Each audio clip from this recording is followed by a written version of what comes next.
Communication boards can be used universally with all children, and they're a great visual prompt for developing language. At our development centre, we have a small portable board which we can move to different areas of provision depending on where it's required. This would also be really useful for a pack-away setting or a childminder as it folds away and stores easily. For a large setting, it might also be useful to have several boards.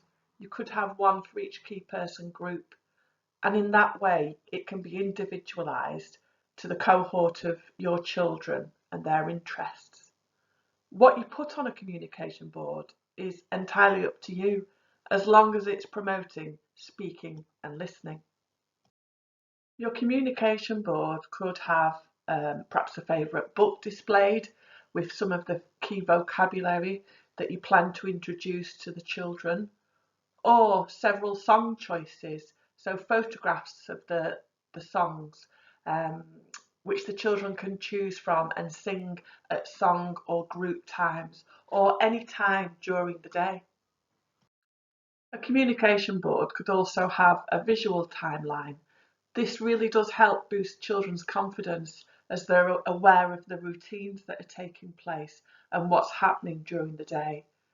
Using actual photographs of your provision would be ideal, as your children can relate to them better than a drawing or perhaps a clip art image.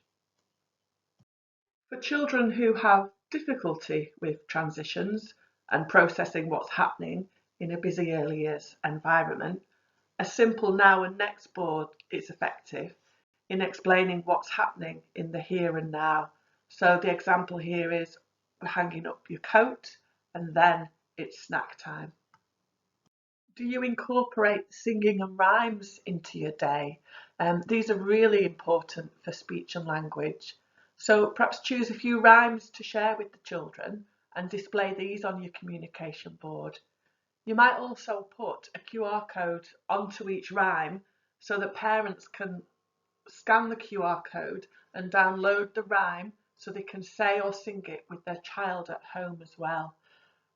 We often forget our nursery rhymes, so it's really important to keep promoting these with parents at home too. Finally, let's not forget our walk and talk campaign.